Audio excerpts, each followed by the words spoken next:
Hello to all my dear followers and welcome back to the 17th season of What If Naruto Was Ignored by His Family and Made a Contract with the KITSUNE'S. As always, if you want more seasons, just let me know with a like, comment and subscribe.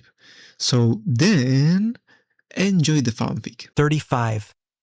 Kazekage Rescue. 3 weeks later, it was a early morning for the blonde boy in his apartment. He smelt food in the apartment, some really good food to be exact, which means that someone took initiative to cook breakfast, what basically woke our favorite little blonde this morning. If it wasn't him, it obviously had to be Haku, his roommate. Haku must be making breakfast for the original blonde king, as that's how it usually works out for Naruto, the situation Kitsune. He thought to himself, but Kichiro just laughed at him. Oh wow, you're so fucking lame. That's exactly why foxes go hungry, you disrespectful little prick.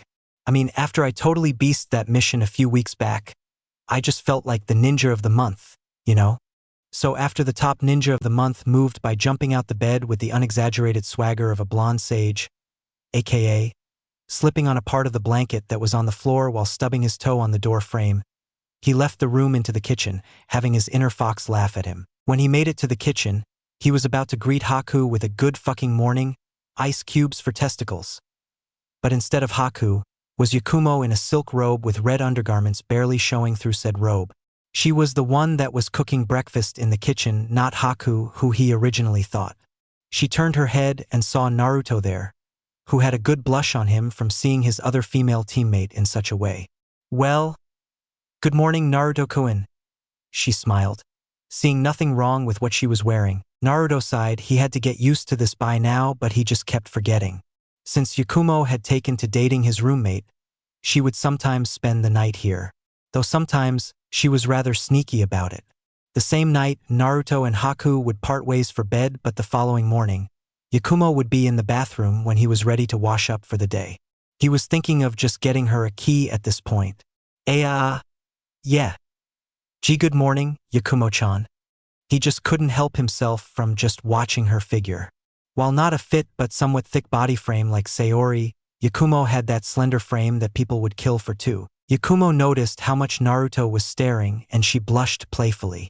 While obviously not interested, she did like how a good-looking guy like Naruto would ogle her like that. It made her feel pretty. She smirked to herself as she decided to prank him a bit. She turned to face him, posing by slightly sticking her butt out in a seductive way while showing her supple B-cup-covered breast by pulling her shoulders inwardly other body.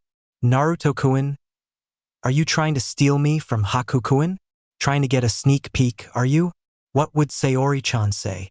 She said in a teasing voice, which made Naruto flinch with a blush for being caught staring for so long. Okay, Naruto, I know you love Sayori and all, but I gotta say, this is a tempting booty call moment that is debatable. Maybe a hit it and quit it moment, Kichiro said, analyzing the situation while Naruto shook his head. No. You idiot. Shut up. Before Naruto could say anything, he heard a loud shout. Hey! Both turned their heads to see Haku standing there with a white tank top with gray sweats on. He just woke up and he had a glass bottle in his hand. One would think that Haku was drinking alcoholic beer, but in truth, it was just sparkling water. He just wanted to look tough. He slowly walked over to Naruto, his still sleepy body making him wobble a bit, adding to the whole drunk look. He passed by the Kurama clan member and slapped her ass, making her yelp in shock before he made his way to Naruto and pinned him to the fridge. You checking out my girl, Kemisabe? Was what he said with a fierce glare. Naruto looked down at him since he was a bit taller than him now. What? And no. 'Cause I swore I saw you checking out my girl's cakes. You think you just do that and I won't know? Huh? You wanna get up in there, don't you, you little bitch? You wanna fuck my girl? You want me to beat the brakes off you? Haku? Please, sweetie, it was just teasing, Yakumo said, putting her hands on the pretty boy's shoulders to pull him off Naruto. Yeah. Just teasy dash. Haku swiftly turned himself and Yakumo around before he grabbed Yakumo's ass with his hand, firmly grasping it. He turned his head to Naruto with a glare. This is my ass, you hear? My booty. Yeah, his booty. Naruto mentally slapped the shit out of Kichiro, who just took it while mumbling that Naruto was racist before staying silent. If I ever catch you eyeing my girl again, I'ma cut off your dick and balls and shove it so far up your ass, you breathe sperm. Trust me, it won't happen again. I swear it. I won't even breathe the same air as her. I swear.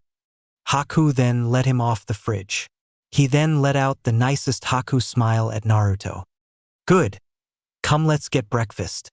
He easily walked out the kitchen after kissing his girl on the cheek like he didn't just grab her ass and threaten Naruto with repurposing the blonde to a life of being a cum dispenser. Naruto turned to Yakumo with a foul but playful glare. Well, thanks for almost getting me killed, trap.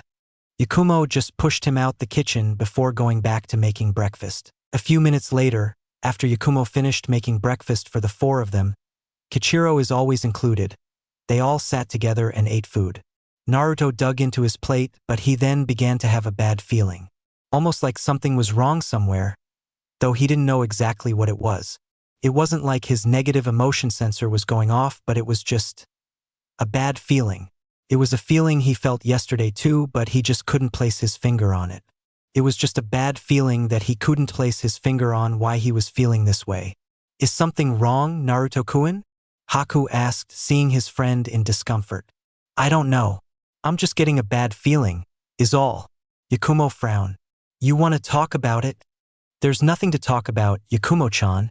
Just that I feel like something bad happened or is going to happen. Maybe it's nothing, Yakumo said, but she herself didn't truly believe that.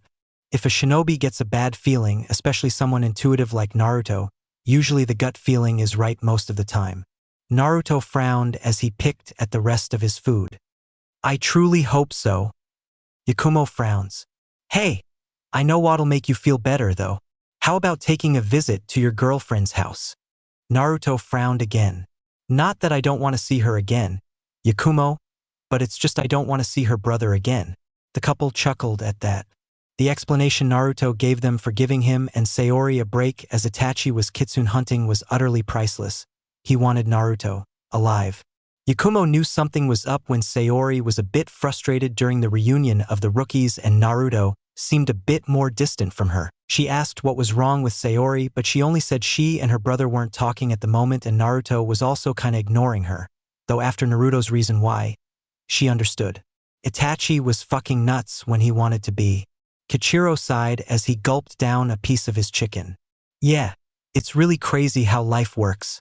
Both Uchihas want your head. One wants to suck it, while the other wants to decapitate it. I wouldn't mind decapitating yours. You fucking freak. Kichiro stuck his tongue out at him while Naruto flipped him off. Haku and Yakumo just laughed at the two. Naruto, enough is enough. If you truly do love and miss Sayori, then you're gonna have to fight and prove that you are worthy of being with her by standing up to Itachi. Sayori doesn't really care about her father and her mother is already supportive of you guys' relationship. It's just really Itachi who matters to her and I know for a fact he likes you, it's just, she's his little sister. Naruto rolled his eyes at that. Of course, since Fugaku, who was years late on being the protective father he should have been, Itachi has taken that role and is the guardian of Sayori. It must have gotten even worse when Sasuke left the village. The elder brother probably made it his mission that his last siblings was protected at all cost, even from her own boyfriend. With Itachi guarding Sayori like a chastity belt, Naruto was hopelessly doomed on being a virgin till he was 50. He sighed, cussing his luck before he heard a knock in the door. Naruto turned to Haku, who shrugged his shoulders. Both of them weren't expecting anyone to visit them this time of the day. Naruto moved to open the door and when he did, his eyes smiled when he saw the girl he was currently thinking about, but she wasn't alone. With Sayori was Itachi, who looked to be in slight pain and a woman who was causing said pain. She had long brown hair that was kept into a ponytail with bangs framing her face and onyx eyes with a mole under her right eye. She wore a standard Uchiha police force uniform as she held Itachi's ear. There he is, now apologize, the girl said. Ai Izumi-chan, please. Itachi, you had no right to barge in on your sister's business with her little boyfriend. What happens between them is their business. Now, apologize, the woman named Izumi said as she twisted Itachi's ear like a misbehaving child. Wait, wait, wait. Little? Oh, Izumi-san. I'm a cobra underneath the sheets. If she only knew, Itachi would be old news, Naruto thought to himself. I'm sorry, he said lowly like a 5-year-old when he got caught doing something bad. Izumi turned to Naruto. Did you hear him? Naruto widened his eyes and sighed. A little, it's LR dash. You hear that, you little psychotic bastard. He didn't hear you, she shouted, twisting his ear to the max. Oh, www. I'm sorry, Naruto. For the love of Tsukuyomi. I am sorry. The Sharingan Genjutsu King cried out while Izumi let him go. She bowed too. I apologize as well, Naruto-kun, Sayori-chan. I thought I raised my Itachi-kun better than that. Don't worry. He will have much more punishments waiting for him once we return back to my apartment, she said as her own Sharingan glared at her boyfriend's eyes in a promise. Oh, it's okay. I believe this is punishment enough, Sayori said, but Naruto frowned. I don't know. That guy in Rock Lee Genjutsu does seem to flash back in my mind for some reason. I guess I should dish out some PTSD of my own dash. Naruto, Sayori said with a face of disapproval. It was her brother after all. Fine. You're somewhat forgiven for driving me paranoid the last few weeks. Itachi bowed in thanks before Izumi grabbed him by his collar. Come. We're having a nice long talk about controlling yourself and maybe, just maybe, you can impress me by giving me a strip tease from the exotic ANBU, Diesel Weasel. SHHHH. Not here. Itachi and Izumi left the apartment complex, leaving Naruto standing there with Sayori confused. Did they even want to know what a Diesel Weasel was? Both shook it away, rather not knowing, but he did have a question to ask the female Uchiha, but before he even went to ask, Sayori beat him to it. She caught me and Itachi arguing about what happened, and when she figured it out, she marched Itachi's ass right here to apologize to you. She also said if we were to experience that from him again, go straight to her as she'll set him straight. Izumi-chan is a wonderful person. Itachi and I couldn't do better, honestly. Yeah, because she seems like a person I would know. Oh really? Who? Is she our age? I wonder if I know her. Naruto stared at her with knowing eyes. Oh, you know her crazy ass all right? Haku walked to the door, seeing Sayori, and smiled. Oh, don't mind this piece of blue balls. He missed you like crazy. Naruto glared at him. Haku, you motherfucker. Don't make me get the straight razors and the Vaseline now, 'cause I'll do it. Sayori sighed at her boyfriend. He couldn't be upfront with his feelings.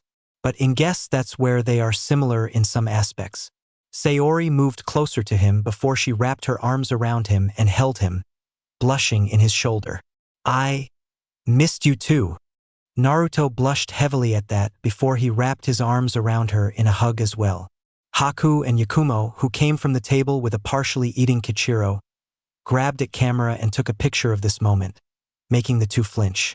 Where Yakumo pulled a camera from, no one knows, but she had one apparently. Are they gonna bone or what? Kichiro said in a muffle, still chewing his food. Haku turned around. You idiot, he said, kicking the fox back, ready to fight him for being disrespectful in such a cute moment. You wanna throw hands, motherfucker? Come on, go ahead. I've thrown hands with the best of them. Yakumo, meanwhile, shouted at Haku to stop fighting, while also saying animal abuse isn't right, leaving the two alone in their moment. Naruto hugged Sayori again while she hugged back. They stayed in that position by the front door for a minute. Please, stay a while? Naruto whispered into her ear, making her blush. He was being very straightforward with what he wants, which was kind of first for him since, like her, he beats around the bush. If he was gonna be honest, she'll be too. I don't have anywhere else to be at but here, you idiot. Of course I'll stay. Naruto smiled his fox smile before kissing her cheek, while still standing in front of the doorway, not caring if anyone were to come out and see them. He began to pull her in, but soon a hand slapped itself on his wrist. The hand had on a fingerless shinobi-plated glove, and he only knew one person who really wore that kind of glove. What is it, Hataki? This had better be important, Naruto said, very annoyed with being interrupted with his time with Sayori, and if the face the Uchiha female was making was accurate, she would 100% agree with his feelings. The scarecrow Jonin closed his book of porn before looking at the blonde with an eye smile. Naruto. No need to get hasty. What's wrong with me saying hello to my surrogate little brother? We're not brothers. Cut the shit like you cut through lightning. What do you want? Naruto, I am sorry for ignoring you for your siblings, but it's been almost 11 years since then. Can't we move past that dash? You've given me no reason to move past it, Hataki. So address me by my last name because I don't want you using that hypocritical tongue to address me in a friendly manner. So it's Kitsune to you. Now, what is it? Naruto said coldly while Kakashi deflated from his non-caring attitude he usually had, feeling the effects of Naruto's words.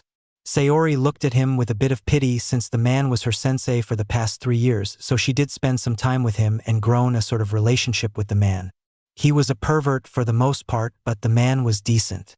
So seeing Naruto tear a new one in him left her feeling a bit bad, even if the man somewhat deserved it. Kakashi, though you couldn't truly tell from his eye alone, frowned. We have been summoned by the Hokage. Me, you, Sayori, and Yakumo are to see the Hokage as soon as possible. We have a mission. Naruto nodded his head. Okay then, you can go now. Kakashi sighed in regret before he just body flickered to the Hokage's office. Naruto turned around and inwardly cussed that he had to get a mission now of all times. He moved to the living room to see Haku sitting on a chair while Kichiro was in an ice block while Yakumo scolded her boyfriend for doing such a thing to the fox. Naruto smirked, thinking Kichiro deserved it while Sayori sighed before using Chidori to break the ice in one mini blast to free the freezing fox. Kichiro finally got out. TTT thank you Sayori. As F for the RR rest of you. Why you all JJ just watched me F freeze. I'm a god. You insignificant F-fools and I refuse to be bullied by Dash. Calm down before I tell Lunaka-chan about you and Akane's sex life, and that you gave me advice to what happened today. That made the fox turn his head to Naruto, fear taking over his face as he mentally saw Luna kill him. Not that his mother didn't like Akane, it's just the opposite. She liked her too much and she feels that Kichiro is too much of a pervert for her liking and will probably rush the mating process. If she only knew how right she was. But if she also found out that he knew Nine-Tailed Fox gave Naruto advice to hit it and quit it, he'll be hitting and quitting life when she's done with him. Whoa, Naruto, you big snitching. Whoa, Kichiro said. The blonde rolled his eyes. Naruto chuckled before he looked at Yakumo. We have a mission. Ready up and meet at the Hokage's office in 10K? Yakumo widened her eyes at the sudden summons from the village leader, but she nodded her head before she ran to Haku's room to get some spare clothes to change. That made Naruto sweat drop. She even keeps a pair of shinobi gear here. Naruto turned to Sayori who was behind him. Will me and Sayori ever be like that? He thought. The imagery where Sayori would be leaving her own clothes in his room. Her shirts, pants, bras, PP panties. He blushed heavily before he turned around from Sayori, heading to his room, with his Uchiha girlfriend following, leaving Kichiro and Haku in the living room. He thinks he can silence me? I'm Big K. Naruto be like, shut the fuck up. I'm quiet. But when he leaves, Ima be talking again. Kichiro said while Haku just pets the fox in amusement. It's never a dull moment with you around, Kichi. The ice user said with the fox purring. Yeah. Damn right it isn't. With Naruto, he quickly changed from his pajamas that was just a shirt and shorts, and put on his shinobi attire. Sayori saw him change with a blush on her face while he put on his black jacket with orange flames. After he tied his headband, she spoke. Can I say something? Naruto answered with his back turned to her. If it's about Hataki then forget it, Sayori. There's nothing you can say that can defend him. If he wants my view of him to change then he's got to earn it himself. No assistance from friends, Naruto said, while he grabbed his tsuguri blade to tie it to his waist. Sayori widened her eyes as Naruto didn't even look at her to know what she was trying to say. Sometimes Naruto was too in her mind. No, Shut up. I was gonna say that your headband makes you look like a faggot. Naruto laughed as he turned around to face her. Well then I guess you're a cross-dressing gaylord because why were you blushing as you saw me change? You idiot! Thinking of taking me from behind.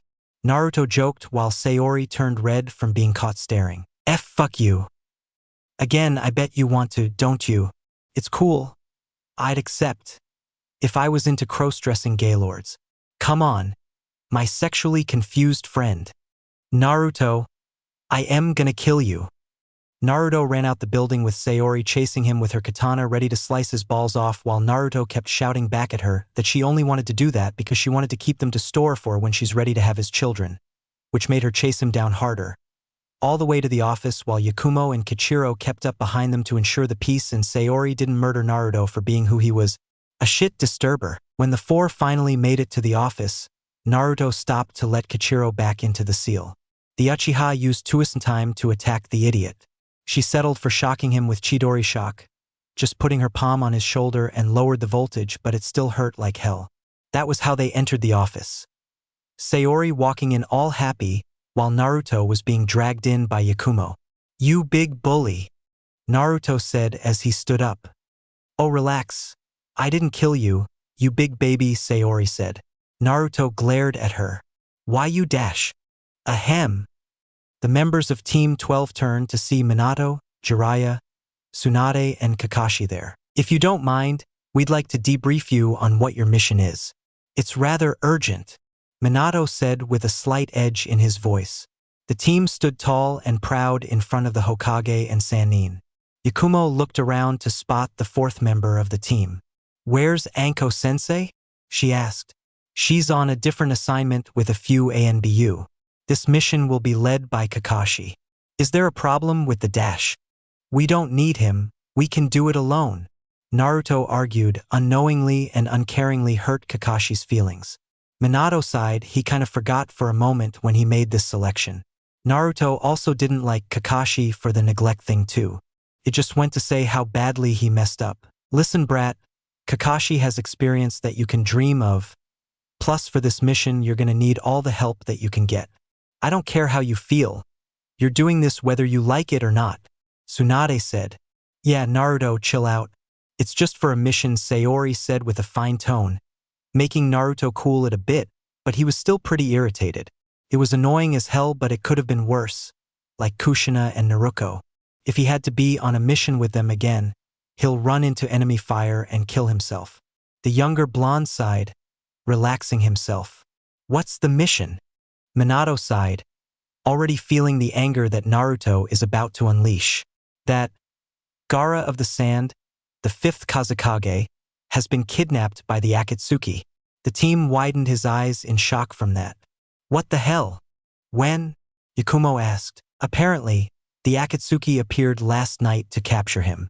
From Tsunade's report, he was attacked by a man who wore black cloak with red clouds on them, which only members of the Akatsuki wear. He rode a large white bird dropping explosives on the village.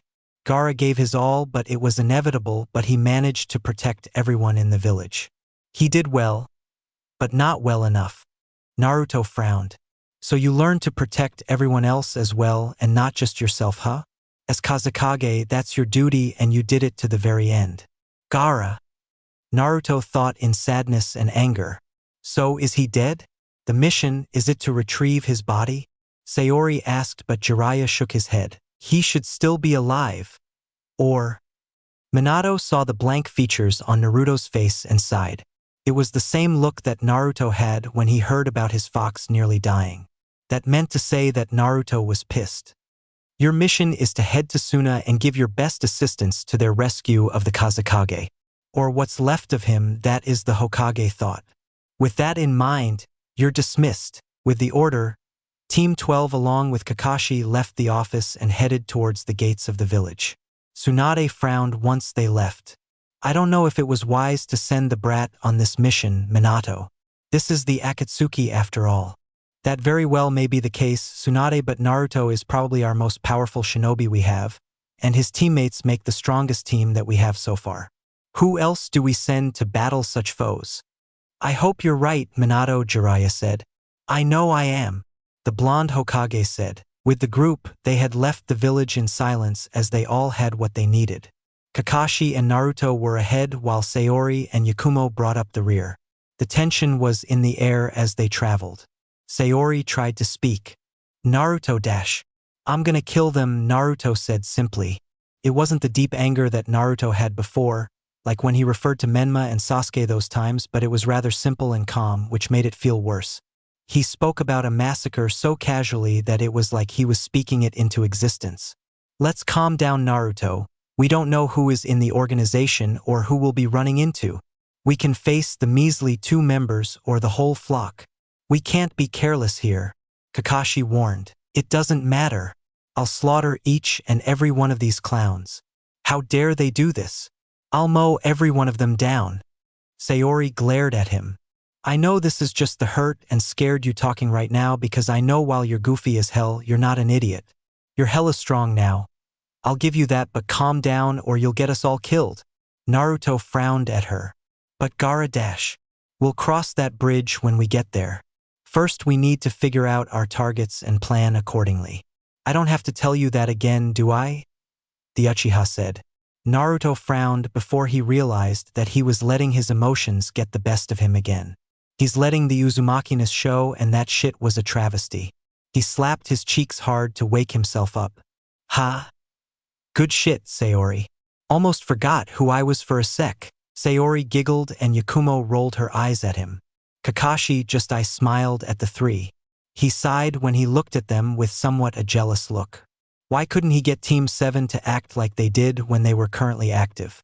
This was a team was supposed to be like, yet all he got was a spoiled brat, a useless fangirl, and an emotionless toolbag. What the hell did I do wrong and Anko do right? He thought before his thoughts were scratched when he heard Yakumo shout. Look, it's Temari up ahead. Oh, great, Sayori said sarcastically.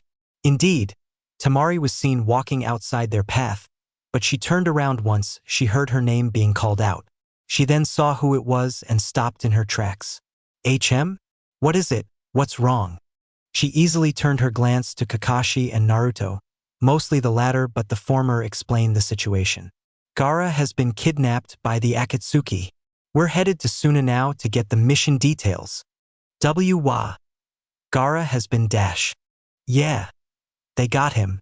Dwell on it on the way. Temari, but we need to get moving now, Naruto said calmly. Why yeah, you're right. Let's move out. The team nodded before jumping off with Temari in tow, heading for the Tsunade. May I ask that, is it alright that we travel through a night since we need to make haste? Takes 2 full days to get to Tsunade, so we need to hurry, Naruto asked. I got a good number of food pills with me, we should be alright if we did. I can always replenish my supplies at Tsunade. Right, Temari-san? Yes, that's correct. And I agree with Naruto-kun. We need to hurry, please. I cool with moving forward a bit longer, the Uchiha said. Kakashi sighed, hoping for a little rest, but since he didn't want to be abandoned should they all sneak ahead, he agreed. Well, I guess we'll push forward. The team sped up for the entire day and moved just as fast through the night. The team, besides Naruto, took some food pills from Yakumo so they can keep up. Naruto didn't need it though, he had enormous amounts of chakra to spare. It was almost ridiculous. They kept their grueling pace. Passing the Tsunade border by morning, Temari took the lead, though whether she was doing it on purpose or not, but she made sure she was in front of Naruto, making him get a clear view of her, kinda driving the Uchiha mad a bit, but Yakumo reassured her, saying she was just the overreacting jealous type. During the travel, Temari smiled. Well, despite the circumstances, we're in luck. There isn't any sandstorms today, so we don't have to stop for shelter and just rush right through. Even the desert isn't as lively today. Relax, Temari, we'll get him back, Naruto said. I'm not so sure, Naruto-kun. Just keep hoping, please. Don't get all depressed. Temari sighed before nodding her head. She could at least do that. Okay, I'll try. For you, Naruto-kun, I'll try. Well, you should try for your brothers too. Sayori glared at the sand girl, while Yakumo patted her back.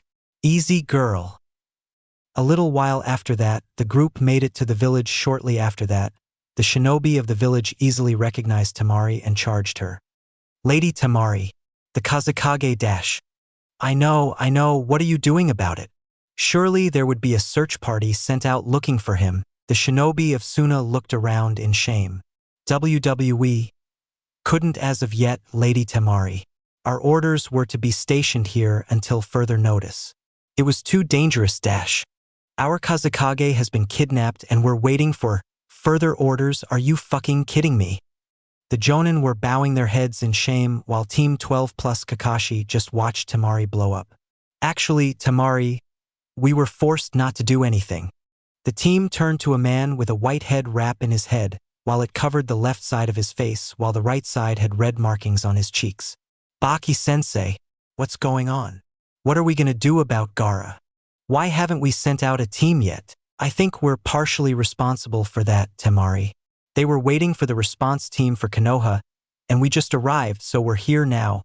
Let's head out, Naruto said while Temari nodded her head in agreement. Actually, I'm afraid I'm going to have to ask something of your team's medic. Everyone turned to see Yakumo's surprised face at the request, but she readied herself. What is it you need? Baki frowned. It's Kankuro. Temari and Yakumo spoke, one out of fear and the other in nurse mode. Talk. Meanwhile, in another place, 9 holographic people besides 2 were gathered around on this weird-looking statue thing on order. They each had their hand in a hand seal, concentrating their chakra on extracting a large chakra source from a shaggy red-headed child from Tsuna that so happened to be the 5th Kazekage of Tsuna, Gaara of the Sand, but to them, it was the one-tailed beast's Jinchuriki. This was the Akatsuki's lair, and this aura of concentrated chakra that was pulling the very essence of Shikaku out of him was basically Gaara's deathbed. Oh, this is so fucking boring. A guy who had grayish hair. It is what it is. No need to have your panties high up your asshole. Shut the fuck up, Kakazu. I don't have a wedgie. And I don't wear panties either. You idiot. I know, right? This is boring because Toby wants to hurry up and touch himself already. Toby has been a good boy, but Toby has been denied release. Why? The entire team watched the masked individual like a weirdo. Even the purple rippled-eyed man sighed. Sometimes he just wondered if his plan was worth it sometimes when he saw the ragtag team he put together. They were strong, yes, very strong, but strong individuals tend to be very high maintenance. One is running around threatening to blow up things just for the sake of his art. The next one is running around talking in third person about how he deserves ejaculation since he's on good behavior or some shit. The next one is running around talking about the will of Jericho or Joshua, something along those lines. Honestly, Payne gave up trying to understand these dumbass. All he needed them to do was fill their quota by bringing in money or Jinchuriki and just keep a low profile. Other than that, leave him the hell alone until he needed them again, otherwise they were free to do whatever the hell they wanted. The rippled-eye man turned to his right to his purple-haired companion, hide her lower face in the cloaks, which only means she was trying to hide her mocking smile from him, which irritated him more. Enough! He shouted, getting the team quiet. We're almost done. We should have about 24 hours left. Sasori, did you plant the seals? Before we entered, the hunched-over man said. I still have a feeling we'll have visitors, though. The Nine Tails team from Konoha has been sent to Konoha to help track us down. Pain frowned. The Nine Tails Jinchuriki. Ever since his public display of turning himself into a full Jinchuriki, the boy has been an enigma to the leader. He has disappeared of the face of the map, and now he has a bounty as AS rank in the bingo books, which, while he wasn't too worried, still troubled him greatly. He's grown exponentially more powerful than he was before. This will be troublesome. If he's involved, we need to speed this up and stall them as much as possible. But what to do? The leader thought up a plan rather easily as he had just the diversion. Toby, Kisame, would you do me a favor? The fish-like man smiled as he felt his sword on his back shiver in excitement. His sword, Samahata, had a sort of sixth sense towards certain things. It sensed whenever it was going to get an opportunity to digest delicious chakra. Toby, however, depends. If Toby does what Leader Sama says, does it mean Toby gets a handy J? Conan spat out a chuckle before Pain cussed to himself. I just fucking can't. 36. The Akatsuki's Good Boy's Secret Technique. With Naruto, the blonde was currently located in the hospital wing of Tsuna, almost dying from a severe heat stroke. He never expected the heat of the nation to weigh him down like it was now, but with a little trick he learned from Temari, he learned to survive a little better. It was a chakra control exercise with the wind element, which he was thankful for his companion for. With this technique, it sends a cool layer of wind chakra to his body, keeping him quite cool when it was smoldering outside. Yeah, I mean it's almost as hot as the bars on my upcoming mixtape. You have a mixtape? Naruto said incredulously. In he process, yes, coming soon 2066. You're gonna help me sell it, right? Right? Naruto. Naruto stayed silent so the silence can do the talking for him. Though thinking back to the cooling chakra thing, he was thinking along the same thing for winter but with fire chakra. No, that would be stupid. The fire would burn right through the clothing. But if I were able to use seals in my clothing, I may be onto something, he thought before grabbing a notebook out of his pocket and wrote it down, some ideas to brainstorm about the potential idea of heat/cooling seals for clothing. Shinobi are born to endure anything, that includes the weather, correct, but to make life a little easier is always welcomed. Right now, as Naruto was jotting down ideas, he along with Sayori, Kakashi, and Temari were outside in the waiting area of the ER of Kankaro's room with Yakumo and a couple of Tsunade nines helping take the poison out from Kankaro's body. When they got here, Baki explained that while Gaara was kidnapped, the puppet user tracked the Akatsuki members responsible and fought one of them, who turned out to be Sasori of the Red Sand. The man is as lethal with puppets as he is with poison, which is what the trained medic of Konoha was trying to get out of him currently while Kankuro fought hard to stay alive for the procedure. He didn't know how Yakumo was doing it, but he didn't hear the heart rate monitor die, so it means she was making good progress in the room. Inwardly, while he did somewhat worry for Kankuro's recovery, he viewed the paint-wearing man a fool for rushing to find unknown enemies by himself, but when your loved one is in danger, you tend to do stupid things to protect or avenge them no matter the cost. Kichiro is living proof of that statement. You are too, Naruto. No homo though. Definitely no homo. Naruto went back to writing ideas as Kichiro watched from the seal. Sayori looked beside her to see what he was writing and smirked. Naruto was always improving somehow in any way, shape, or form. Naruto, what are you doing? Kakashi asked. Sayori sighed. Oh no! I'm rubbing one out, Hatake. What does it look like I'm doing? Temari turned to Sayori in confusion of Naruto's sudden rudeness towards the Jonin. The Uchiha frowned. It's personal, family business.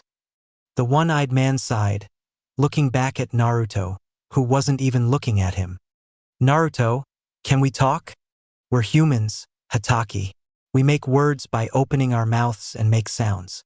When that happens, it usually presented as talking, which I'm doing right now. So to answer your question, yes, we can talk. Interesting question, Hatake, the blonde said sarcastically. The rude but clever comeback annoyed the Jonin a bit. You know exactly what I'm talking about, Naruto. Don't play dumb. The blonde looked up at the silver-haired man with his ice-blue eyes that just looked ready for murder. The copycat nin gulped at the fierce look, reminding him of his sensei back in his early genin days, but he still stood strong to say what he had to say. And Naruto, look, I know what I did, okay? How I treated you dash. Let me stop you right there, Kakashi, Naruto said, having stopped the man before he began his apology. You say the word treated. HM? That's odd though, Naruto said, which threw the man through a loop. Huh. Treated means to have to behave or deal with something in a specific way. Like how you treated Naruko like she was your little sister and spoiled her rotten. How you treated Menma with all the praise in the world, like he could do no wrong and he was king when you taught him. How you treated me. It doesn't seem to fit with me. You know why? Because in order to treat something or someone, you first have to acknowledge that person, and you did the opposite of that, Hatake. You didn't treat me like anything because you acted like I never existed. Kakashi looked down as he took his verbal lashing, feeling so ashamed of himself, though Naruto didn't give a two flying shits out of a monkey's ass about how he was feeling. Kakashi wanted him to talk. Well, he's talking. You know what's the crazy part in all this? I can at least remember each and every one of my family members talking to me before the whole neglecting thing took place, but I can't remember you ever talking to me, Hatake. Not ever. I remember Minato, Kushina, Naruko, Jiraiya, Tsunade, Menma. Menma. The fucker that I hate more than anyone on this miserable fucking planet. I remember the minuscule amount of time of him being decent, but I can't remember you ever once even having a conversation with me. Kakashi had his head down in shame of himself. When he thought about it, he was right. Before the Genin exams, Kakashi hadn't even really interacted with the blonde like he did his siblings, which only made him feel terrible. The man was speechless. He had nothing to counter the blonde with to revive him from the truth that had slain him from his righteous stand to retribution in the blonde's eyes. Temari and Sayori watched the ordeal in silence, having nothing to really add and not really feeling the need to. Naruto took a deep breath to calm himself. So why, in the mighty power of Kami, would I forgive you, Kakashi? The silver-headed man was silent as ever, not choosing to say a word to him. Naruto grabbed his notebook, going back to writing down his ideas for new seals. That's what I thought. I just need to accept you on missions, but before and after that, pretend like I don't exist until necessary, like you thought to do so in the past. Keep that same energy. And it's Kitsune-san or just Kitsune to you? Don't make me have to tell you again, Hataki. The man didn't even bother to respond, leaving the tension in the air for the other two. It carried on for a few minutes. Nothing but the sound of Naruto's pen writing on the pad of his notebook. But someone broke that tension for their own vendetta. An old lady jumped through the door with a harsh glare directed at Kakashi, who was startled by the sudden commotion. I'll kill you, White Fang of the Leaf. It thought the team off guard while Temari jumped in to stop her. No, Lady Chio, stop. That's not the White Fang. The old woman stopped in her tracks before she injured her own shinobi. She took a good look at Kakashi. You're not the White Fang. The man, after being depressed for a bit after the lashing Naruto gave him, tried to bring his usual laid-back responses. And no, that's not me actually. That was my father. The woman named Chio widened her eyes in shock before she began to laugh. Oh dear, ha ha ha ha ha ha. The team looked at her in stressed looks cause she almost started a battle in here. By the looks of the woman, she is obviously an elder, and if she attacked them, a group of outsiders, they were ready to engage. Naruto leaned over to Sayori. See? That's not what I want to be when I get older. What is it that she does? Crack? Shrooms. Sayori shook her head. Nah. While those stuff makes you kinda wired, they're too weak for our young gal. I'd say she's taking prune juice with a slight, and I stress the word slight dose of meth. While the two were diagnosing her, Yakumo walked out with Baki and a medic Nin with a sigh and her hair all tied up to keep it out of her face. Temari jumped up along with everyone else and shouted, What happened? Is he all right? Is Kankuro alive? Yakumo sighed, wiping her forehead before she smiled. Well, I've removed the poison from his body, so yes. He'll live, but he still needs an antidote, so I'm heading to where you keep your herbs to hopefully make some more. In the meantime, we should figure out how to track down the Akatsuki's location. See where they have taken Gaara, Sayori said with Naruto and Kakashi nodding their heads. Have you had any leads on the Akatsuki's location? Kakashi asked, to which Baki shook his head no. I'm afraid not. Our tracking team hasn't been able to grab any source of their appearance here in the village. All we recovered was Kankuro's puppets from the battle. Naruto frowned, but an idea shook his head. Did they come in any sort of contact with the enemy at all? A simple touch would do. Everyone looked at Naruto in a shocked manner. What good will that do, Kitsune-san? That won't help in tracking them. We need the scent of them from an item they possess, otherwise it's pointless, Kakashi said, fixing himself on the error of almost calling Naruto by his name. As a matter of fact. It did, a weak voice said. Everyone turned to see Kankuro conscious again, sitting up with a few bandages on him. Kankuro! Temari shouted as he ran to him. She wanted to hug him for being a love and beat the crap out of him too for being stupid, but she realized that he must be in a lot of pain due to not having that antidote. Well, talk amongst yourselves. I'll be getting that medicine ready. Lead me to your herbs, please, she asked the medic Nin of Suna, who was more than happy to show them what they had. Well, Kankuro, was it true? Lady Chio asked. Did you really fight my grandchild, Sasori? Naruto frowned as he saw Kankuro lower his head. He read a bit about the guy during his training trip.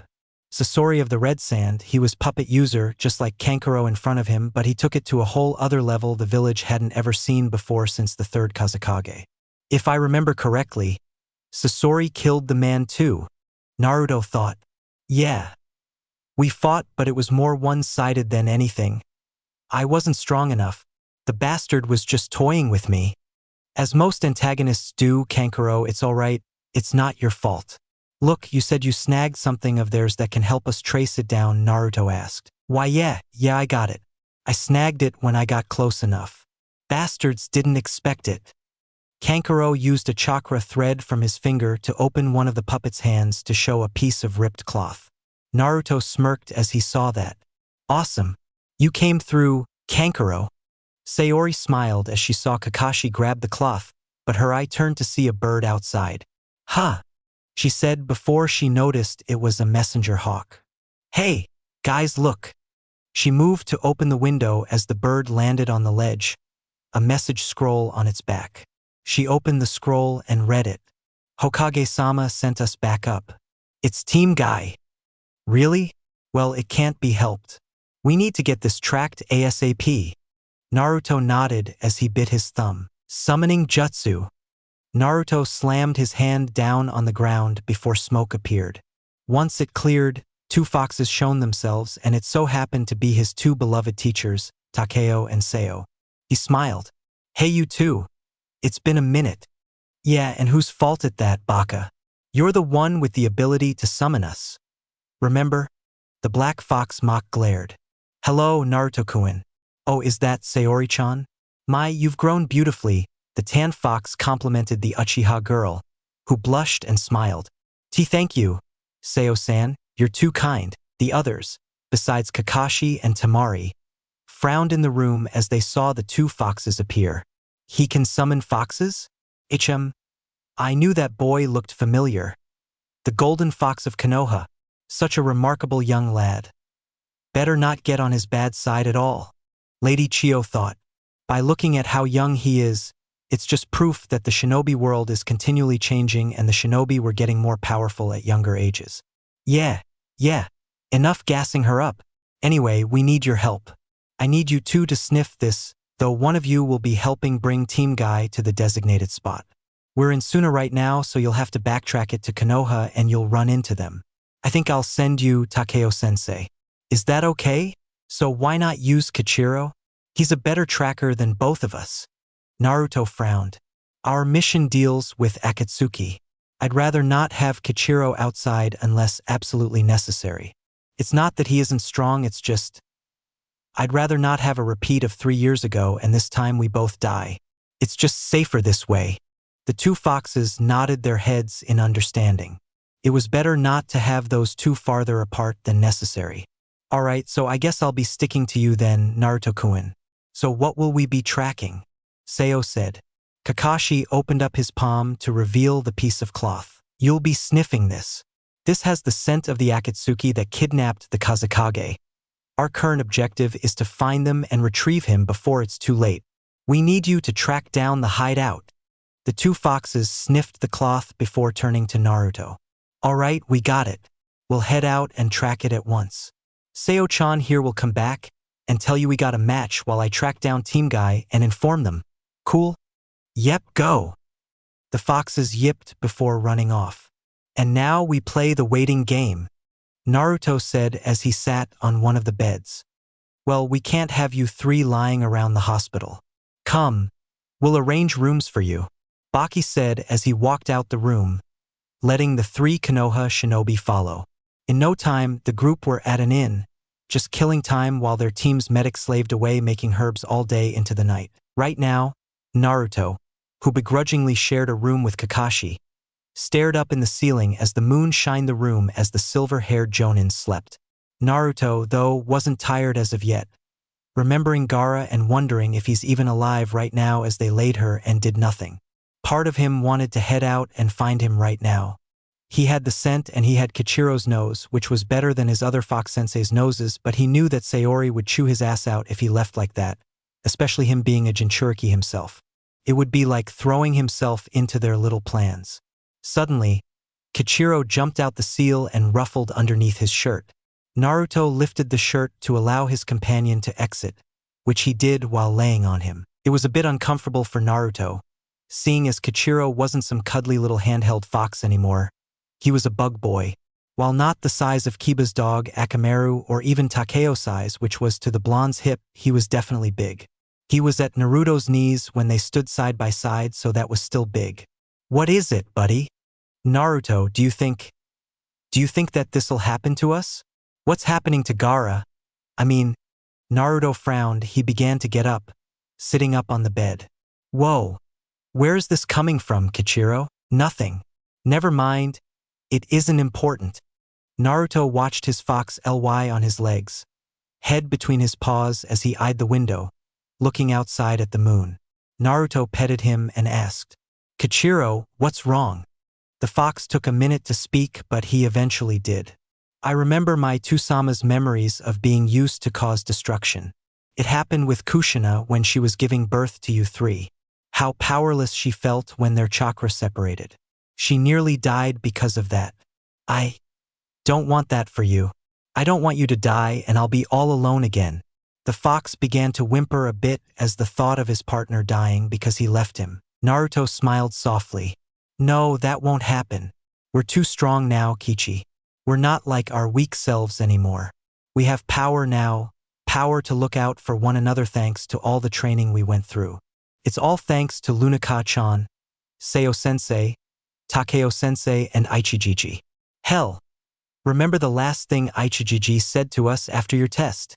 Kichiro looked at the ground and smiled as he remembered his test with his grandfather. Flashback. It was early the next day after Naruto's test to deem him worthy enough to use the fox contract. Right now, the foxes of the council alongside Naruto, Sayo, and Takeo stood on the sidelines of the arena where Naruto's test was on the giant hill away from the Kitsune village. Today was the day of Kichiro's test, the test to prove himself worthy of being a member of the high-ranking council. The test should have been yesterday, right after Naruto's, but the fox wanted to stay by Naruto's side, so they postponed it to today. Takeo frowned. "What is it? You've been grumbling all the way over here. What, you gotta take a shit or something, Takeo-sensei?" Naruto asked while the now annoyed fox glared at him with his green eyes. "No, you idiot, fuck. And don't cuss around here, you fucking idiot. You don't cuss around here, bitch. Who you calling a bitch? You.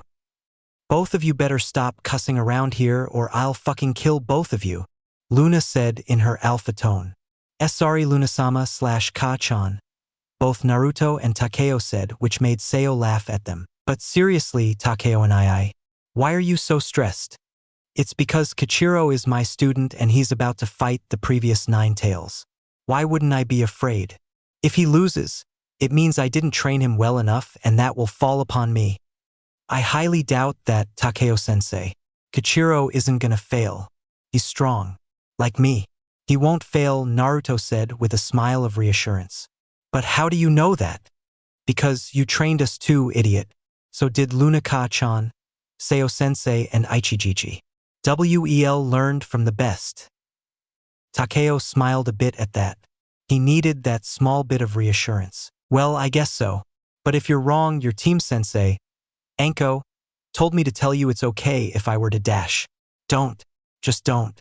It hasn't happened to me, but you can get PTSD from her threats alone," the blonde said with a shiver. Luna smiled before she saw her son sway his 9 tails with pride as he entered the stage. "Well, this is my K," Luna said as she moved to the center of the stage, where Red Fox was. "We are gathered here today to witness the traditional fight of the right to be the one and only 9-tailed fox. Please behold, Kichiro Kitsune, our contender." Kichiro bowed, but he heard a boo from the crowd which sounded familiar. "Boo! Boo! Eat shit and die, boo!" Kichiro glared mockingly. "Fuck off, Naruto," the fox shouted while the blonde laughed a bit, but the red fox knew the blonde didn't mean it. He was just being a jerk. Luna sighed at her boys' behavior towards one another. Some of the elemental foxes began laughing, mainly Kasai and Suda. Anyway, I also pronounced the previous 9-tailed fox, Aichi." The elder red fox walked in with a glare at Kichiro, who shrinked a bit from his grandfather's red sharp gaze. Even the bystanders flinched at the glare. Kichiro tried to glare back, but it was meaningless to his grandfather. To him, it felt like he was still just a kid, which in a way he was compared to his grandfather, who's thousands of years old, and with that age, he knew how to bring out fear in one's heart.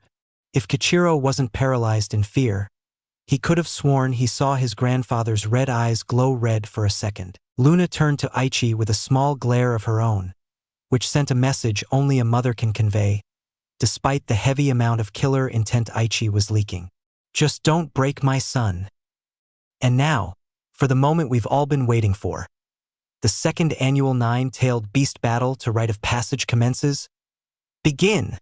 As soon as Luna jumped back to the leader's viewing stand, Kichiro and Aichi did the deed and grew to the size of the normal-tailed beast.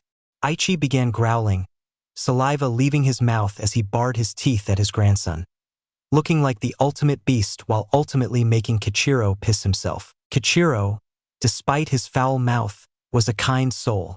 He could never be animalistic like his father and grandfather could, at least not in instinct.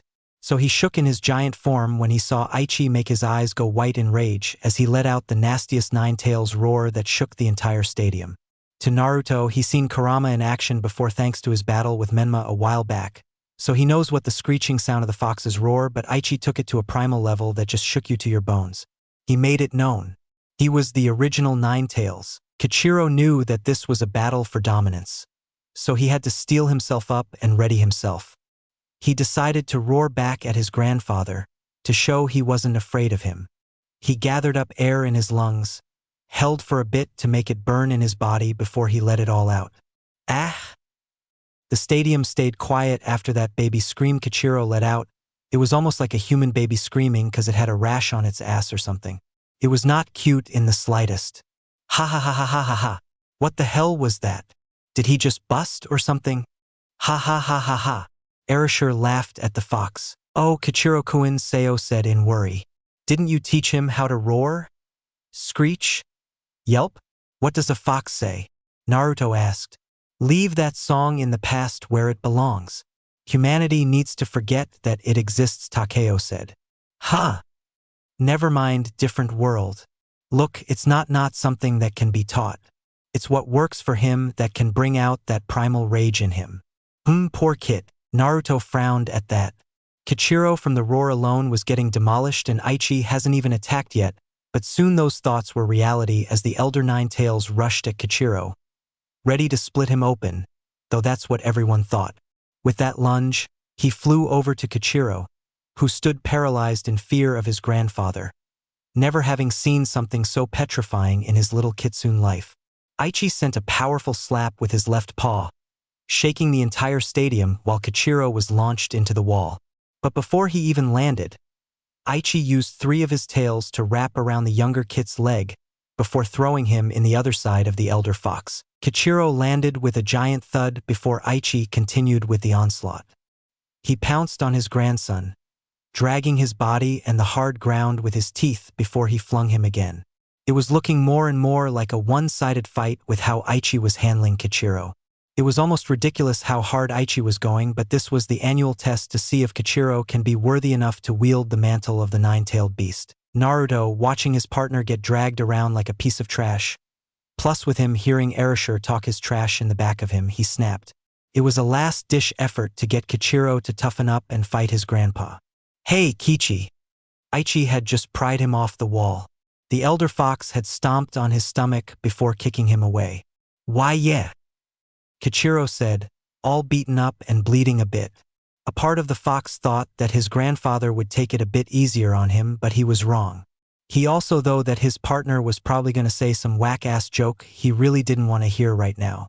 It would be the second time that he was wrong. Remember what Kurama said. Remember what he said about you. Back when he saved you. Remember what he said. Kichiro frowned.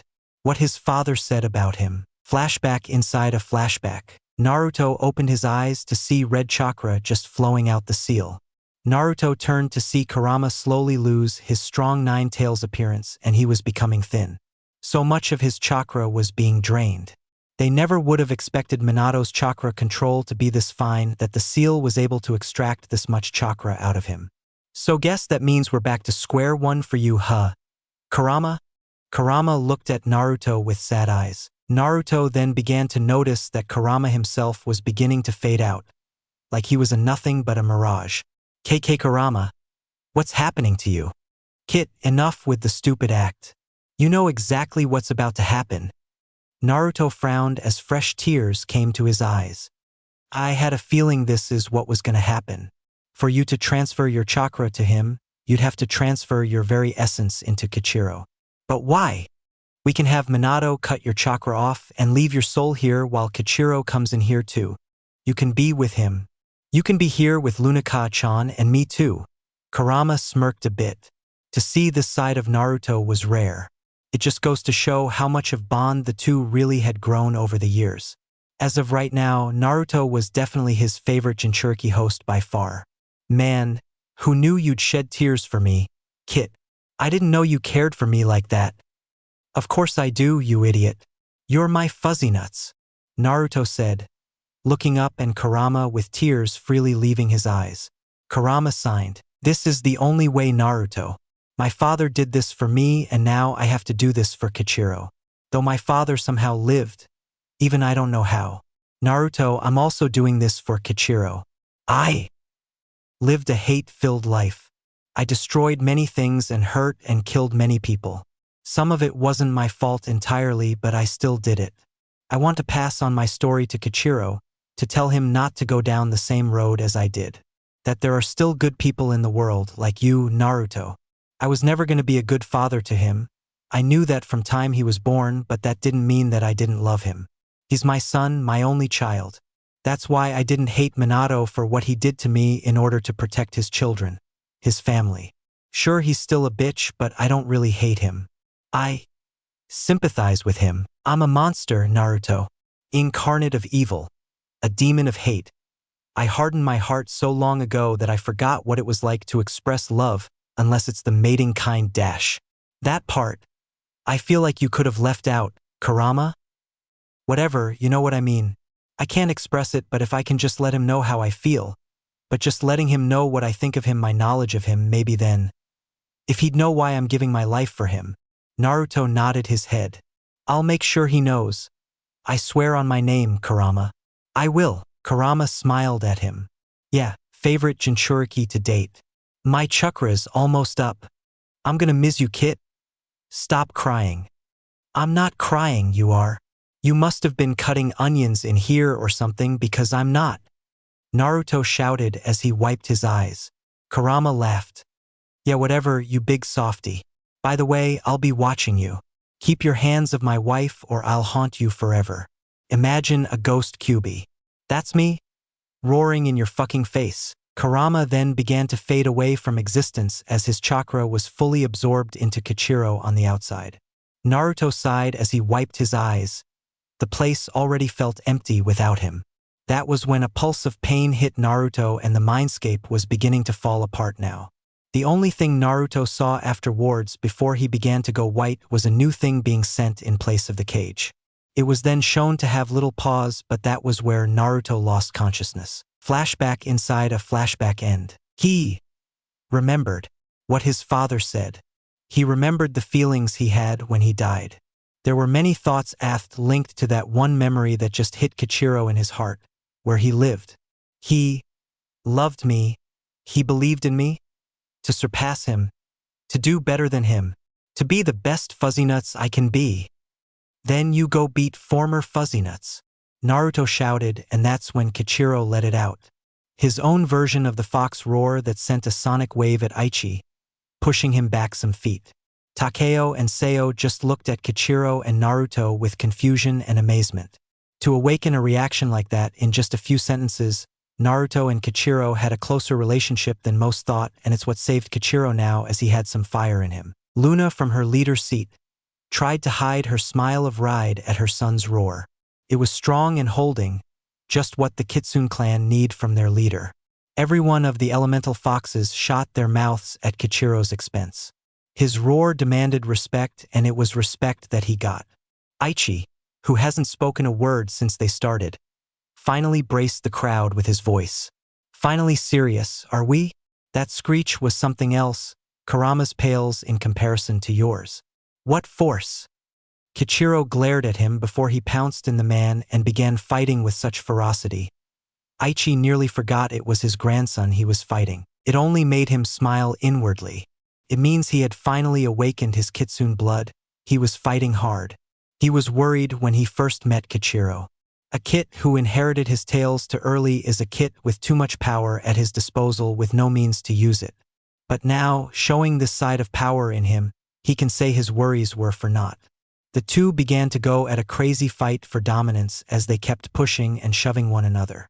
Kichiro bit Aichi at the back of his neck, making the elder fox wince and whine a bit.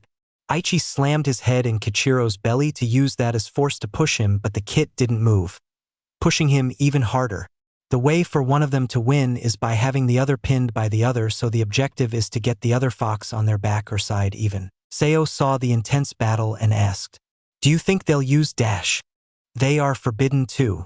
Using tailed beast bomb will put the observers at risk, so no. They can use their elemental jutsu though, like Firefox jutsu, but last time, I heard Kurama took on Aichi with just pure strength alone. Maybe Kichiro is going for the same thing," Takeo said. "Well, he should know better. He isn't like Kurama who just uses brute strength." "What Kurama has in strength, Kichiro has in skill," Naruto said as he watched as Kichiro used all of his 9 tails to wrap around Aichi's feet in a spiral position. He then lifted him up in the air to unravel it, causing the elder fox to spin around in the air to make him disoriented before slamming his ass back on the ground. Kichiro moved fast, pinned him to the ground with one paw, glaring down at him with his cheeks puffed up, meaning he had gathered chakra there to use a wind jutsu that would fuck Aichi up if he struggled. The fox widened his eyes as he saw Kichiro above him, glaring at him with his own red eyes. Okay, I give. You're worthy, which means I can do this." Kichiro cancelled his jutsu and let his uncle go, and when he did he raised his fist. The stadium stayed silent while Naruto watched with curiosity. "What's happening? Just shut up and watch." Naruto followed his sensor's advice and watched as Kichiro and Aichi locked fists. "Why are you doing this, Aichijiji? You don't need to dash." "But I want to. Kurama believed in you and so will I. I'm giving you my full power, my chakra and soul. With it, you'll fully be the 9 tails, Kichiro, and provide Naruto with even greater strength. You too. You remind me of how me and the Sage of 6 Paths were. You two are strong, very, very strong. I doubt that anyone in the elemental nations can touch you two now. Stay strong and keep protecting each other, and I have a feeling that one day soon, you two will reach a height of power that rivals the sage himself." Flashback end. It was found memory for the two of them, despite the man giving his life for them to get stronger. Now Kichiro held the chakra of both previous 9-tailed beasts and has become the one original 9-tailed beast himself, so his chakra is as powerful as it is vast, which also meant more power for Naruto, his Jinchuriki. Kichiro smiled a bit. "Yeah, he said that we'll reach a strength so high, even the Sage of 6 Paths will be shocked." Naruto smiled. "Hell yeah, he will be. And we will, so no need to get all flustered over one of you's dying and the other one getting captured. We'll be just fine." Kichiro nodded his head. While the two weren't arrogant enough to believe they were invincible, they were aware of the power they wield and how to use it, so of course they were confident. With their type of power, who wouldn't be? This helped the fox get some sleep, as well as the blonde who sat up as he dreamt, which went on until the morning. What woke his ass up was Seo licking his face. "Sayori-chan, stop licking my face already. You know where you should lick already." Naruto moaned, which made the tan fox widen her eyes while Kichiro laughed his ass off. Naruto was a pervert, but he could at least say he was a pervert for his own girl. "Wake up!" Kichiro yelled in the boy's ear but ducked from a kunai slash as he had startled Naruto. "Heh! Well, good morning to you," Kichiro said with a smirk. "Huh? What happened?" "Oh, nothing. Just some nasty dreams you were having. We're even now, you perverted racist FA. So you can't tell Kaa-chan about me now." Naruto glared at him with a blush, but he saw Kakashi by the map at the table and saw Seo there with her, pointing at something. "We have a location?" he asked from the bed. Yep, at the border of Suna and Konoha, the land of rivers. Suit up, Kakashi said, which Naruto nodded and got ready. Kichiro jumped in his stomach seal before the two headed out the room to fetch Sayori, but the Uchiha and Kurama girl were walking to their room as they left. Slept well? Sayori asked, taking a point to notice Naruto's bedhead, but Naruto growled, but not at her but at Kichiro's snickering. The team left the hotel and moved to the gates of the village, where they parked to wait for the rest of the Suna ninja that were dispatched with them. In the meantime, they debriefed the situation to Sayori and Yakumo. So, Yakumo, do you have any more of those antidotes on you? You know, just in case. Naruto asked. Yeah, don't worry. I have 3 files worth since they're so limited on herbs. But I got it. Just because I have these, don't go overboard. I doubt he'll use it against me since I'm a target after all, they can't have me dying. But you 3 should watch out. They don't care about anyone else. Well then, let's get a move on, shall we? Everyone turned their heads to see Lady Chiyo walking up to them. Great! The senile meth addict, Sayori said, but she soon ducked under a senbon that was flung at her. Who are you calling senile, dear? Ha! Ha ha ha ha ha ha. But she didn't even refute the meth addict part. The team thought, look, Lady Chiyo, I'm not sure this is wise to do this. I mean, we don't know what we're running into. Calm down, brat. I know exactly what I'm doing. I just need to see my grandson again. I'm going and I can pull my own weight, so lead me to my grandson. His grandmother has a present for him. Naruto turned to Kakashi. We don't have time to waste. If the old bones wants to head out there, then let her go, let's go. We don't have time. Kakashi sighed. They didn't have any time, and if the weather reports in Suna were clear, they had to beat a sandstorm that was due in a few hours, so they had to hurry. Right? Come on then. Kakashi said, and like that the group was off, faster than before to try to beat the storm. They were all surprised to see that the old lady was actually keeping up with them.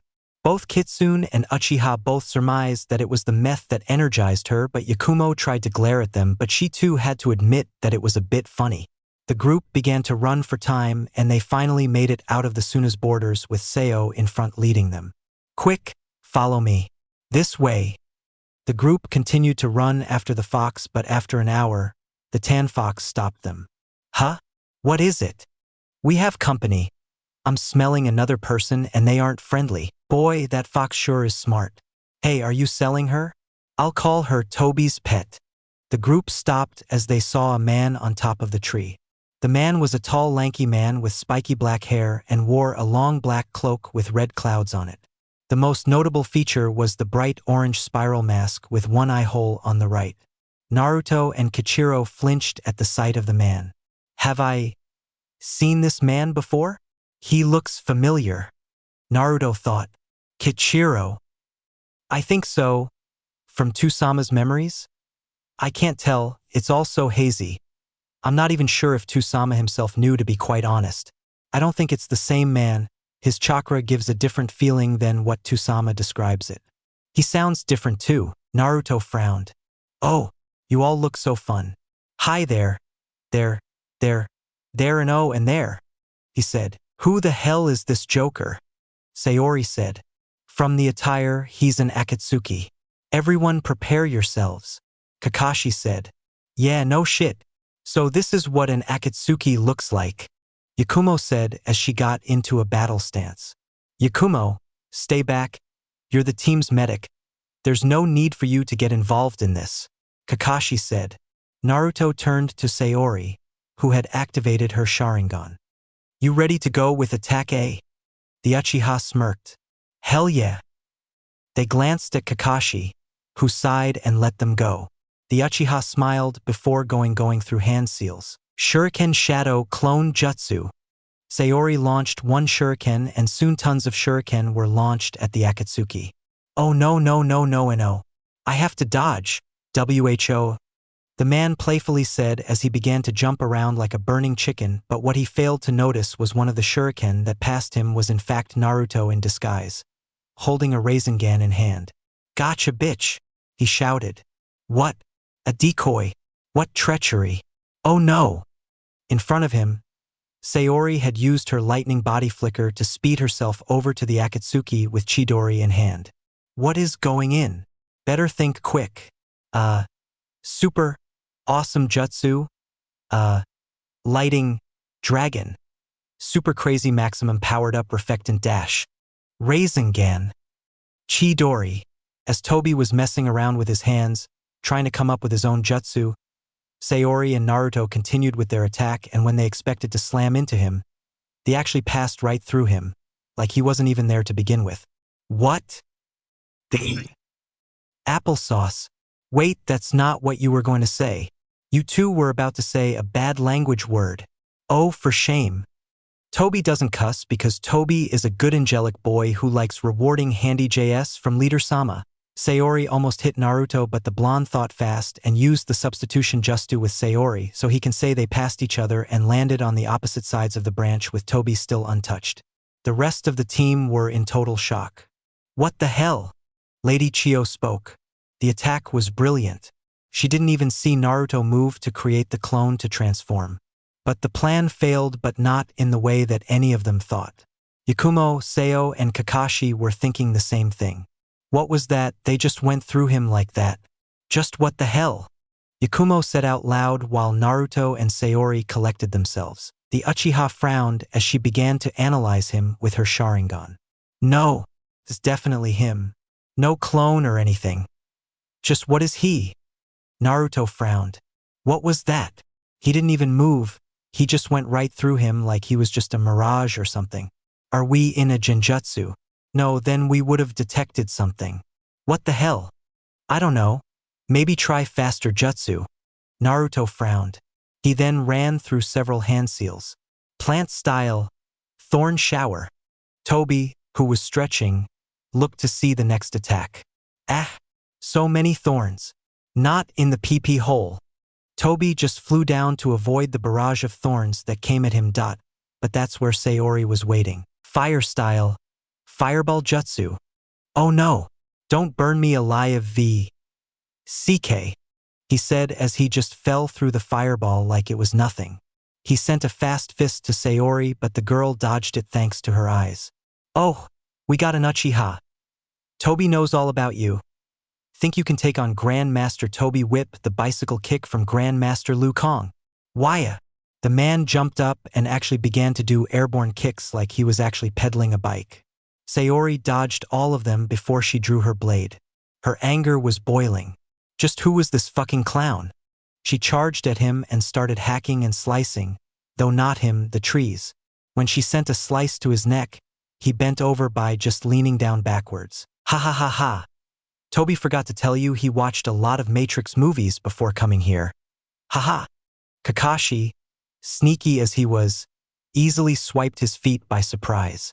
When he was airborne, he saw Naruto jump up and ready his Rasengan one more time. Ha! I should think not, you fool. You think that'll work against the great Tobi.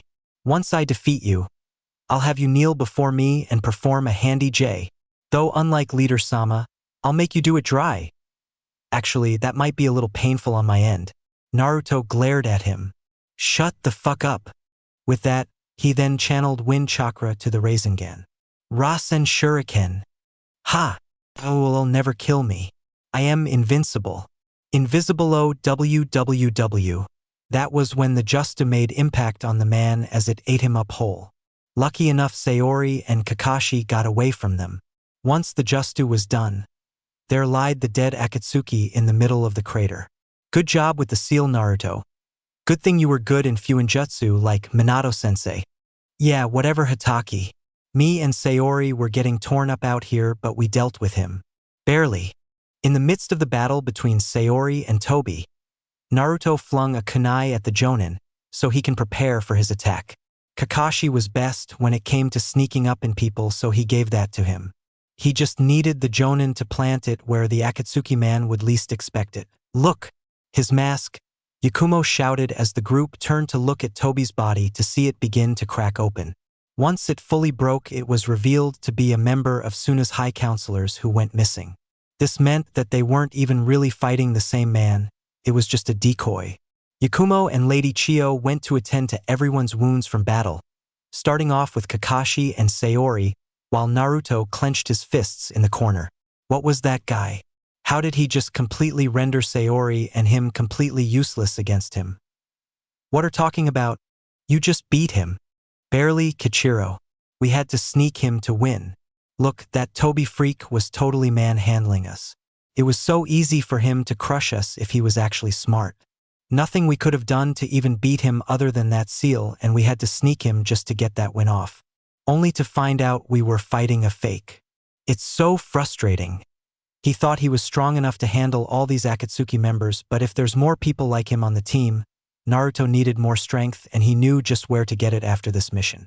After being bullied into receiving the minuscule amount of treatment to ease Yakumo's worries, though he was sure neither of them were injured, the team set off to find Gaara. After an hour, the team was finally present at the Akatsuki hideout, where it was barricaded a seal. Naruto frowned upon closer look. It's a barrier seal. If I'm correct, there are 4 more of these around here somewhere. This could take a minute to find them, but they should be in parallel to one another. I can find them by splitting up and getting them myself. No need to, Naruto-kun. Might Guy, is here to assist you, like the green man said. Team Guy had appeared with a rather annoyed Takeo with them. Seo moved to her brother. So how'd it G-?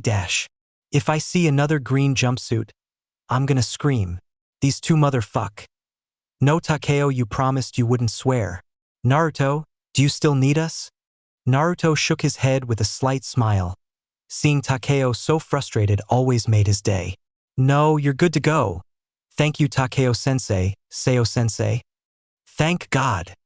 See ya around, Naruto-kun. With that, the 2 foxes disappeared in a puff of smoke, leaving the 2 teams alone.